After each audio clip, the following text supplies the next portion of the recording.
Don't turn off the light. What is the scariest thing you have ever experienced? Well, here is one person's terrifying account of what happened to them one night. And do not forget to stay until the end when I'll share the final part of the story. I'll never forget that night. It all started with a simple blackout. Laura and I had come home tired from work.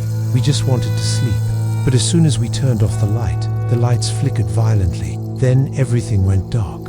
I pulled out my phone for light. Laura was nervous. That's when we heard the first noise in the hallway. It was a soft thump, like something falling. I thought it was the power, but that sound wasn't normal. The house was old, sure, but we had lived there for years, and we knew every creak and every crack. This sound was new.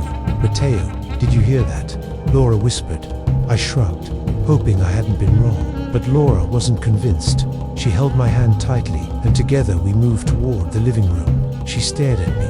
"Don't turn off the light," she said, her voice trembling. For a moment, I didn't understand what she meant, but then I felt it too. The hair on the back of my neck standing on end.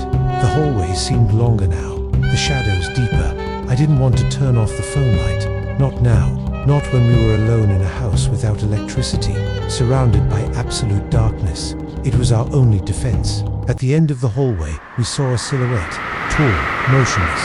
It seemed to be watching us, its edges blurred, as if the darkness itself had solidified into a shape. The air grew colder. The hairs on my arms stood up. "Who's there?" I asked, my voice betraying my fear. My question hung in the silence. Absolute silence. Neither Laura nor I dared to break it.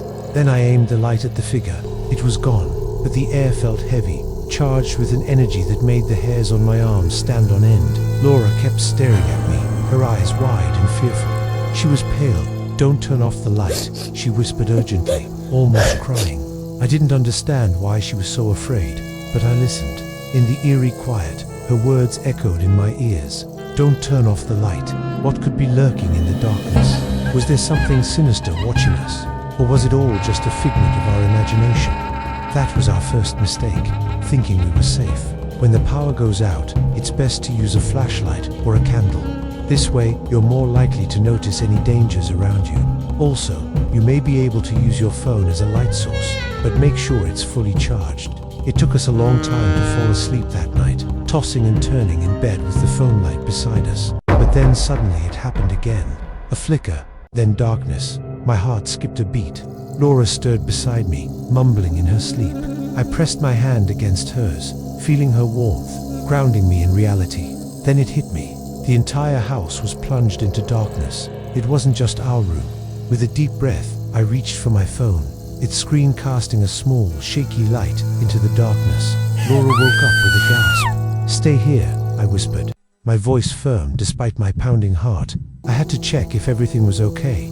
Laura wanted to follow me, but I gently stopped her. "Wait here. If the light goes out again, don't move." The hallway seemed to stretch endlessly before me, its darkness pressing in on all sides. Each step I took echoed loudly in the suffocating silence. The house seemed bigger than usual, emptier. As I turned toward the living room, I saw it again. The silhouette. It was right where I had seen it before. Tall, dark, motionless. My grip tightened on the phone, my knuckles turning white. I called out, my voice cracking slightly. "Is anyone there?" Only silence answered me. I stepped closer to the figure, my phone light illuminating the dusty motes dancing in the stagnant air. It was gone. Cautiously, I reached out to touch it, but my fingers met only cold, empty air. The room felt colder now, as if an ice-cold hand had been gripping my heart. But when I turned the light away, the figure was still there. It hadn't moved, yet it wasn't solid either. It was like trying to touch smoke. Suddenly, the air grew colder, so cold it made me shiver. Then the light went out again. The darkness pressing down on me was alive, breathing. When it returned, the figure was gone. I stood frozen, my phone slipping from my numb fingers. As I bent down to pick it up, footsteps echoed behind me. They were slow, deliberate, heavy. I froze. They were coming from the basement. I turned slowly, my phone held out in front of me like a shield. But there was nothing there. Frantically, I searched for the source of the sound, but found nothing. Trembling, I fled back to Laura's side. She was awake now, her eyes wide with fear. "What happened? What did you see?" She whispered urgently. Her terror mirrored my own. We huddled together, two small figures in a vast sea of darkness. Fear propelled us. We decided to check the house. The windows were bolted from the inside, and we could feel the wind whipping against the glass, but we couldn't open them. Each door creaked like it was protesting, like it was warning us to stay away. In the kitchen, we found more signs of disturbance, dishes on the floor as if someone had thrown them. Laura wanted to run away, but I insisted we check the rest of the house. I felt like something was watching us, waiting for us to make a move. A shadow darted quickly in front of us. The phone light barely caught it, but I swear it was looking at us. Then it disappeared. Laura screamed. The light flickered for a moment and then returned. When it did, the shadow was gone. We decided to go upstairs. The lights flickered again, painting the walls in shades of red and blue. And there it was again, the shadow. It was darker now, deeper, as if it was sucking the light from the very air around it. This time it was at the bottom of the stairs, its outline clearer, more menacing. It was human in shape, but it had no face. Laura screamed again, and the light went out for an instant. When it came back, the shadow was gone. We ran downstairs, pushing past each other in our haste to get out. But the front door was jammed. No matter how hard we pulled, it wouldn't budge. Footsteps echoed behind us, slow, steady steps. Laura was trembling. I had never seen her like this, so scared. And then we realized we weren't alone. The footsteps were getting closer. We locked ourselves in the bedroom. We pushed heavy furniture against the door, creating a barrier between us and whatever was out there. Silence, just our breathing, pounding hearts. We thought it was over. Then the phone vibrated. I picked it up, and my blood ran cold.